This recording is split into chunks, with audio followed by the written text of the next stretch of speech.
নমস্কার। উপেন্দ্রকিশোর রচনাবলীর পুরাণের গল্প অধ্যায়ে আজকের গল্প শান্তি পর্ব। যদবধি যুধিষ্ঠির এই কথা জানিতে পারিলেন যে কর্ণ তাহাদের জ্যেষ্ঠ ভাই, সেই অবধি তাহার শোকে এবং না জানিয়া তাহাকে বধ করার জন্য দুঃখ আর অনুতাপে তিনি একেবারে অধীর হইয়া পড়িলেন। যে রাজ্যের জন্য এমন ঘটনা ঘটে তাহার প্রতি তাহার এতই ঘৃণা জন্মিয়া গেল যে আর কিছুতেই সে রাজ্য ভোগ করিতে তাহার ইচ্ছা হইল না। ভাইদিগকে ডাকিয়া তিনি বলিলেন, আমার রাজ্য করিতে ইচ্ছা নাই, রাজ্য ছাড়িয়া বনে গিয়া আমি তপস্যা করিব। এ কথাই সকলের মাথায় যেন আকাশ ভাঙিয়া পড়িল। যে রাজ্যের জন্য এত ক্লেশ, এত রক্তপাত, সে রাজ্য হাতে পাইয়া কোন রাজা তাহা পালন এবং রক্ষার অবহেলা করিতে পারে? বনে যাওয়াই যদি কর্তব্য হয় তবে এত কাণ্ডের কি প্রয়োজন ছিল? না হয় এই রাজ্য দ্বারা দান যজ্ঞাদি ধর্ম কাজই হোক না, ইহা ছাড়িয়া দিলে কি প্রশংসার কাজ হইবে? এই রূপে ভীম, অর্জুন, নকুল, সহদেব, দ্রৌপদী সকলে মিলিয়া যুধিষ্ঠিরকে কতই বুঝাইলেন, কিন্তু কিছুতেই যুধিষ্ঠিরের মন শান্ত হইল না। তিনি সবিনয়ে ব্যাসকে বলিলেন, ভগবান, ধর্মের কথা আমাকে আরো ভালো করিয়া বলুন। কি রূপে একজন লোকে রাজ্যও করিতে পারে, আবার ধর্মও করিতে পারে, এ কথা না বুঝিতে পারিয়া আমার মনে বড়ই চিন্তা হইতেছে। তখন ব্যাস তাহাকে বলিলেন, যদি ভালো করিয়া ধর্মের কথা শুনিতে তোমার ইচ্ছা হইয়া থাকে তবে গুরুকুল পিতামহ ভীষ্মের নিকট যাও, তিনি তোমার সংশয় দূর করিবেন। তিনি দেহত্যাগ না করিতে করিতে শীঘ্র তাহার নিকট যাও। কৃষ্ণও বলিলেন, মহারাজ, অতিশয় শোক করা আপনার মতো লোকের উচিত নহে। মহর্ষি ব্যাস যাহা বলিলেন আপনি তাহাই করুন। যুদ্ধ শেষ হওয়ার পর হইতে সকলেই নগরের বাহিরেই বাস করিতেছিলেন। এ পর্যন্ত তাহাদের হস্তিনায় প্রবেশ হয় নাই। ব্যাস এবং কৃষ্ণের উপদেশ এবং ভীষ্মের কথা শুনিবার আশায় মনে কতকটা শান্তি লাভ করাতে এখন যুধিষ্ঠির হস্তিনায় যাইতে প্রস্তুত হইলেন। তখন শুভ্র সুন্দর সুসজ্জিত ষোড়শ বৃষযুক্ত শ্বেত রথে যুধিষ্ঠিরকে তুলিয়া অর্জুন তাহার উপরে নির্মল শ্বেত ছত্র ধারণ করিলেন। নকুল, সহদেব শুভ্র চামর লইয়া ব্যজন করিতে লাগিলেন। ভীম বলগা হস্তে সেই রথের সারথি হইলেন। কৃষ্ণ শ্বেত রথে চড়িয়া সঙ্গে চলিলেন। ধৃতরাষ্ট্র, গান্ধারী, কুন্তী, দ্রৌপদী প্রভৃতি সকলে কেহ শিবিকায়, কেহ রথে তাহাদের অনুগামী হইলেন। নগরবাসীগণের তখন আর আনন্দের সীমা রহিল না।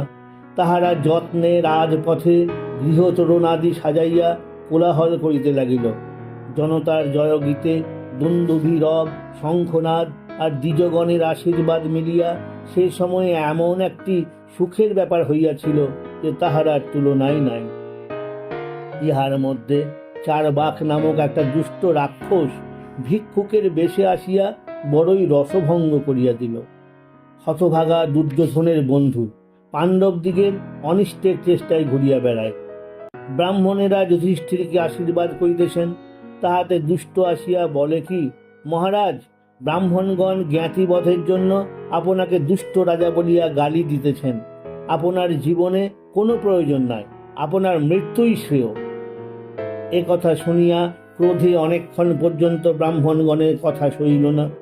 ইহার মধ্যে যুধিষ্ঠির বলিলেন, হে দ্বিজগণ, আপনারা দয়া করিয়া আমাকে গালি দিবেন না, আমি অবিলম্বে প্রাণত্যাগ করিব। তখন ব্রাহ্মণেরা ব্যস্ত হইয়া বলিলেন, মহারাজ, আমরা আপনাকে গালি দেই নাই, আপনার মঙ্গল হোক। এই দুরাত্মা দুর্যোধনের বন্ধু চারবাক নামক রাক্ষস দুর্যোধনের বন্ধু বলিয়াই দুষ্ট আপনাকে গালি দিয়াছে, আমরা কিছুই বলি নাই, আপনি কোনো ভয় করিবেন না। এই বলিয়া ব্রাহ্মণেরা বিষম রোষ নয়নে চারবাকের দিকে চাহিবা মাত্র দুরাত্মার প্রাণ বাহির হইয়া গেল। তারপর বিধিমতে যুধিষ্ঠিরের অভিষেক হইয়া গেলে তিনি উপযুক্ত লোকদিগের হাতে রাজ্যের কাজ বাঁটিয়া দিলেন।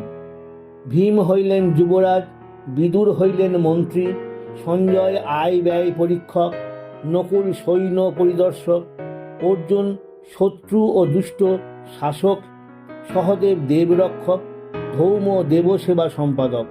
সকলের প্রতি আদেশ রহিল যে ধৃতরাষ্ট্র যেরূপ আজ্ঞা দেন তাহারই মতে চলিতে হইবে।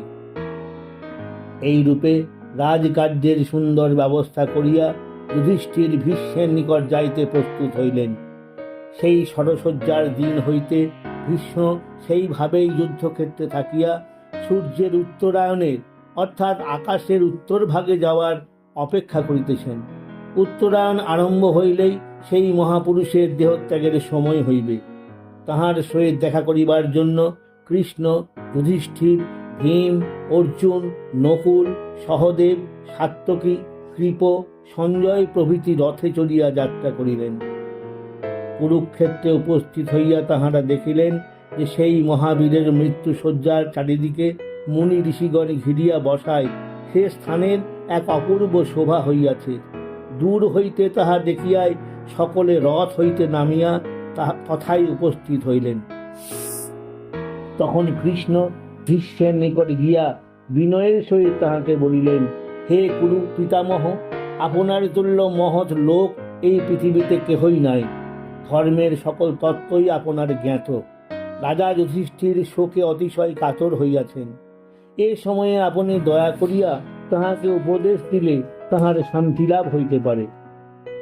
যুধিষ্ঠির লজ্জায় ভীষ্মের নিকট গিয়া কথা বলিতে সাহস পান নাই। কিন্তু ভীষ্মের মনে যুধিষ্ঠিরের প্রতি কিছুমাত্র বিরাগ ছিল না। যুধিষ্ঠিরের লজ্জার কথা শুনিয়া তিনি বলিলেন, যুধিষ্ঠির তো যুদ্ধ করিয়া ক্ষত্রিয় ধর্মই পালন করিয়াছেন, সুতরাং ইহাতে তাহার লজ্জিত হইবার কোনো কারণ নাই। তখন যুধিষ্ঠির ভীষ্মের নিকট আসিয়া ভক্তি ভরে তাহার পদধূলি গ্রহণ করিলে ভীষ্ম তাহার মস্তক আঘ্রাণপূর্বক বলিলেন, তোমার কোনো ভয় নাই, মন খুলিয়া আমাকে সকল কথা জিজ্ঞাসা করো। এই সময় কৃষ্ণ ভীষ্মের সকল জ্বালা যন্ত্রণা এবং দুর্বলতা দূর করিয়া দিলেন। তারপর বহুদিন পর্যন্ত যুধিষ্ঠির প্রত্যহ সেই মহাপুরুষের নিকট আসিয়া যে সকল অমূল্য উপদেশ পাইয়াছিলেন, তোমরা বড় হইয়া তাহার কথা পড়িবে, এমন উপদেশ যে সে দিতে পারে না। তাই যুধিষ্ঠির উপদেশ লইতে আসিলে নারদ তাহাকে বলিয়াছেন, এই মহাত্মা ধর্মের সকল সংবাদ জানেন, ইনি বাঁচিয়া থাকিতে তাহা শুনিয়া লও। নমস্কার।